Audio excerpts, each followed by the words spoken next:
perfectionism is gonna ruin your dreams.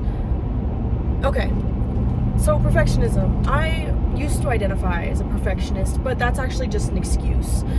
My idea was, okay, if I'm gonna do something, it has to be perfect or I'm not doing it at all. That may seem like, okay, that's just me having standards, that's just you wanting to do everything the right way it needs to be. But no, it's actually just excuses. Because there's no such thing as perfect. There's no such thing as perfect. Along every single person who's ever done anything big in life or achieved some big goal, they were not perfect. Perfectionism is an excuse, okay? It's about having consistency. And I know this is what everybody's gonna say, but genuinely, you don't have to be perfect. You don't even have to be good. You don't have to be talented. You just gotta show up consistently. No talent, no nothing that you're born with, no superpower. Nothing can outweigh being consistent and having grit. So back to perfectionism and how that is an excuse, okay?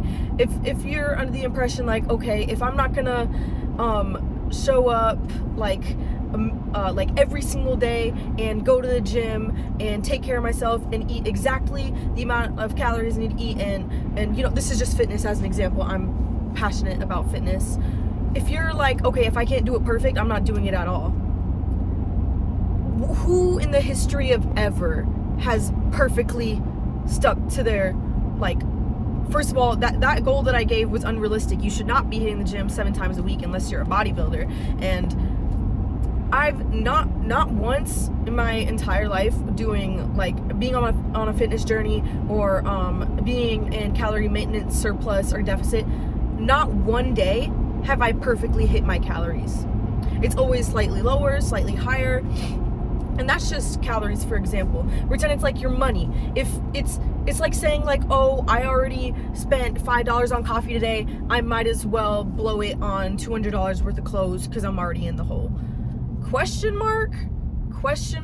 Come on now, guys. We're just being silly. These are just excuses. There's just excuses. And you know what? Like, I get it. I'm kind of like that sometimes too. I'm like, well, I mean, I already skipped the gym today, so, you know, might as well not even like hit my steps. No. Nothing that you do before affects what you're doing now. Obviously, yeah, like cause and effect, but the decisions you make in the past shouldn't be affecting what you're doing right now. Pretend 20 minutes ago, let me think of an example. Holy shit. I got into the car and I started driving and I stopped and got an energy drink, okay? Now, usually I would be like, okay, like, I'm not gonna get another energy drink because I'm trying to, like, not pass out during my shift because me and caffeine don't mix very well. But one version of me might be like, okay, I already got an energy drink, so on my break at work, I should get another energy drink because I'm already spoiling my day. Come on now, guys. Come on now. Like, it doesn't have to be all that. Nothing is actually that serious. And perfectionism, come on now, guys. These are all just excuses. Anyways, so consistency. And, like, I'm not going to the gym every single day. And even the days that I say I'm going to the gym, I'm not going to them sometimes. But you know what? I'm better than I was yesterday. And that's all that matters. 1% better every single day. You know, and I'm going to my job right now. And rather than seeing this as like, oh, I hate my job, you know, I don't love my job. I'm not on my toes, jumping, just so ready to clock in every single day. But time is money, first of all, and I'm gonna use this time not only to make money, because I'm trading my time for money. I can use this time to be in a meditative state. I get it. Okay, like if I'm like taking orders and stuff, like obviously you can't be like meditating actively while doing that. But I'm not being a perfectionist. I'm not being like, I'm gonna dedicate 8 hours of my day to just only self-improvement. I'm gonna be for lifting for 3 hours. I'm gonna be meal prepping for 1. You know, with the time you have, with the time I clock in till I clock out and beyond, I'm 1, making money, 2, getting my steps in, and 3, robotically affirming good things are coming to me. Now, yesterday was my 1-year anniversary with my boyfriend, and I was at my job and he had surprised me at work right at the end of my shift. And the whole time while I was sitting, I was like, good things are coming to me, like everything is working out the way it's supposed to.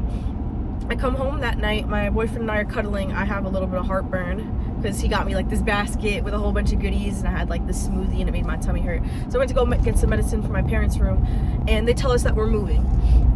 Now, I was like a little bit like in shock at first, but like I played it cool. I was like, oh yeah, like if that's what God wants for us, then so what?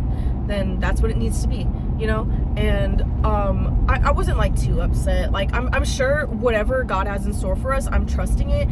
And it may not seem perfect to my standards, but what my standards aren't real.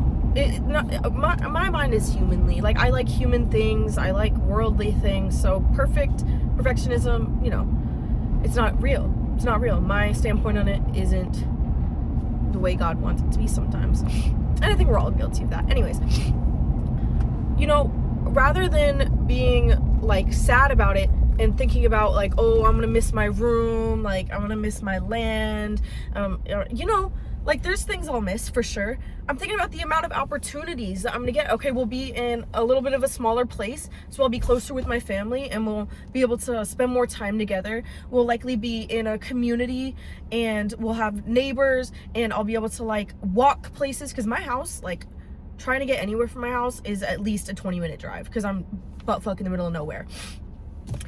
So looking at the positives always, because things are never going to be perfect, okay? My phone is crooked.